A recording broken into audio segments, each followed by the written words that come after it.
Welcome back to my channel. ముందుగా అందరికీ నమస్కారం. ఇక మనమైతే ఈరోజు కోటిలింగేశ్వర ఆలయంలో అయితే ఉన్నాము. ప్రపంచంలోనే ఎత్తైన శివలింగాల్లో ఒకటి. అలాగే కోటి లింగాలు ఒకే చోట మనకి దర్శనమిస్తాయి. శ్రీ మంజునాథ మూవీ సినిమా తీసింది కూడా ఇక్కడే. సాక్షాత్ కోటి లింగాలు ఇక్కడ ఉన్నాయి. మనకి ఇది వచ్చి కోలార్ జిల్లా, కర్ణాటక రాష్ట్రం.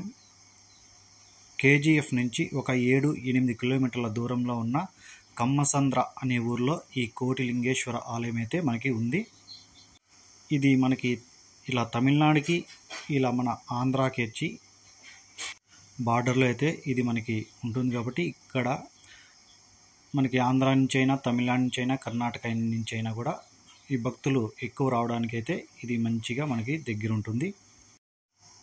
ఇక్కడ మనకి బెంగళూరు నుంచి ఈ కోటిలింగేశ్వర ఆలయం ఒక 90 కిలోమీటర్లు వస్తుంది.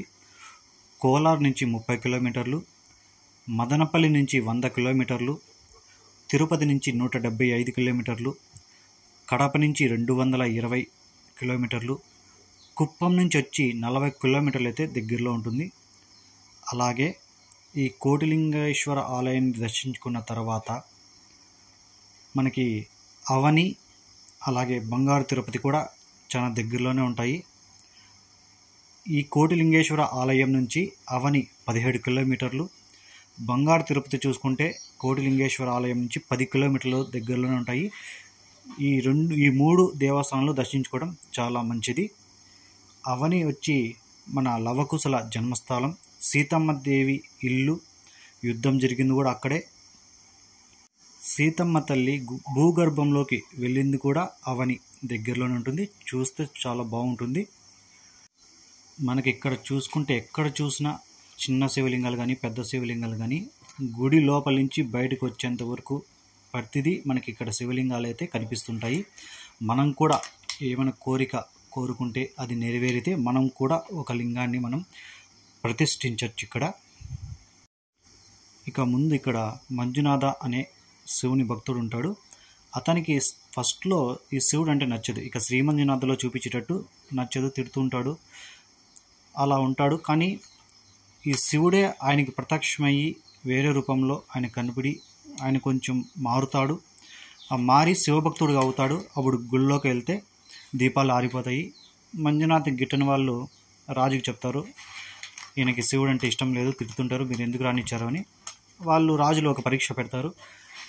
ఆయన ఆ భక్తితో ఆ దీపాలను వెలిగిస్తారు.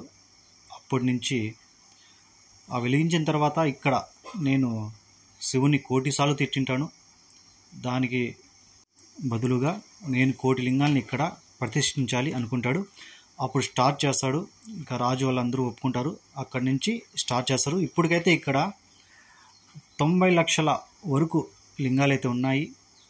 ఇంకా మనం కూడా ప్రతిష్ఠించవచ్చు. అవి ఖచ్చితంగా కోటి కావాలని అక్కడ వాళ్ళ నమ్మకము.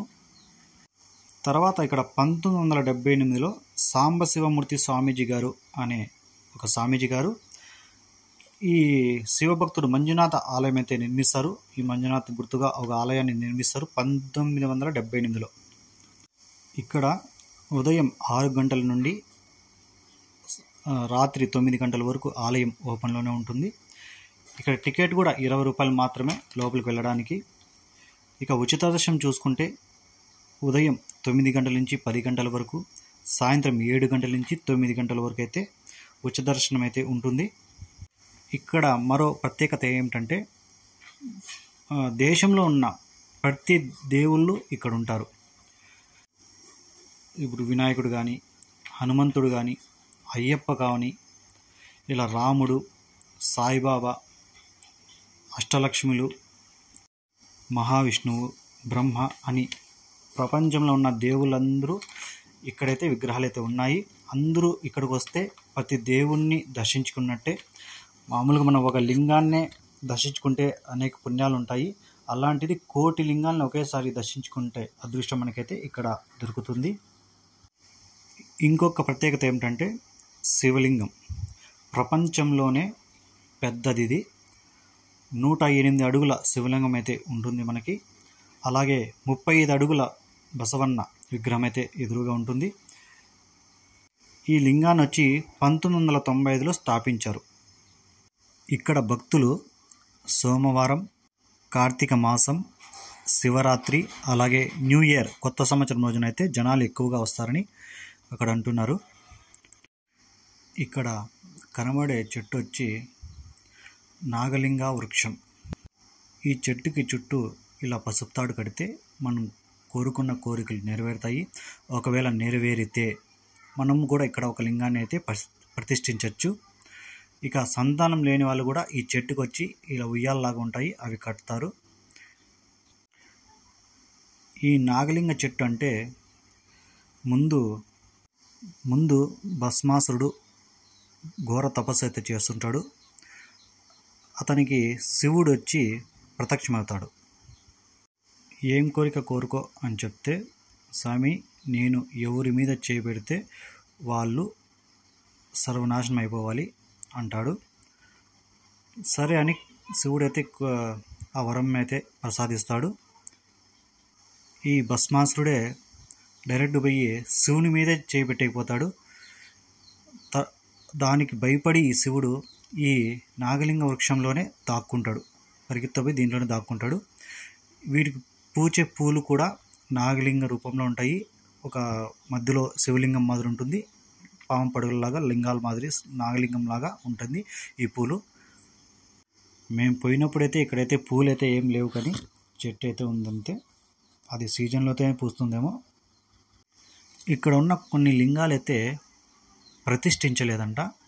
అది ఎట్లా అంటే, ఇప్పుడు మనం ఏదైనా కోరుకుంటే నెరవేరిందనుకో, మనం తీసుకొని వచ్చి ఇక్కడ పెట్టేసి వెళ్ళిపోతాం, కానీ అది లెక్కలోకి రాదు. అది ప్రతిష్ఠిస్తేనే దానికి పవర్స్ అనేది ఉంటాయి. కాబట్టి మనం ఖచ్చితంగా దానికి పూజలు చేయాలి. ఇలా చాలా లింగాలు అయితే ఇక్కడ పెట్టేసి వెళ్ళిపోయారంట, దీన్ని అయితే ప్రతిష్ఠించలేదంట. ఆ గుళ్ళో ఉన్న వాళ్ళు అలా చెప్తుంటారు. ఖచ్చితంగా ఇవి ప్రతిష్ఠిస్తేనే వీటికి పవర్స్ ఉంటాయి అంటున్నారు. ఇక్కడ చూడండి, ఎక్కడ చూసినా లింగాలే. ఇవి ఈ గోపురాలన్నీ మనకి దేవతలు, వీళ్ళు దేవుళ్ళు అందరికీ ఉంటారు. ఇంకా గుళ్ళో ఉన్నారు, గర్భగుళ్ళో ఉన్నారు, నవగ్రహాలన్నీ అన్నీ ఉన్నాయి, ప్రతి దేవుడు ఉన్నారు. ఎక్కడ చూసినా లింగాలే. ఇక మేము పోయినప్పుడు కూడా ఉన్నారు, ఒక 200 మంది వరకు అయితే వచ్చింటారు. వాళ్ళలో కూడా ఒక 3-4 అయితే లింగాల్ని ప్రతిష్ఠిస్తున్నారు అక్కడ. ఒక్కసారైనా ఫ్యామిలీస్తో అయినా కానీ ఫ్రెండ్స్తో అయినా కానీ పోయేసి రండి. మంచిగా మనశ్శాంతిగా ఉంటుంది. సూపర్గా అయితే మంచి మనకి దగ్గరలో ఉన్న మంచి ఒక టూర్ లాంటిది అనుకోండి. ఇవి చూసిన తర్వాత అవని కూడా దగ్గరే, బంగారు తిరుపతి కూడా దగ్గరే. మనకైతే టైం లేక నేనైతే బంగారు తిరుపతికి అయితే వెళ్ళలేదు, కానీ మా ఫ్రెండ్స్ అంతా కలిసి అవనికి వెళ్ళాము. మనకి కొంచెం లేట్ అవడం వల్ల అవనిలో కొంచెం చూసి వచ్చేసాము. మీరు మార్నింగే బయలుదేరితే టైం అయితే సరిపోతుంది. నేను ఈ కోటిలింగేశ్వర గురించి కొన్ని తెలుసుకొని అప్లోడ్ చేశాను. ఇంకా తెలియనివి చాలా ఉన్నాయి అనుకుంటున్నాను. మీకు ఏమైనా తెలిస్తే నాకు కామెంట్ చేయొచ్చు. ఓం నమః శివాయ. ఈ వీడియో మీకు నచ్చితే please like and subscribe. Thank you.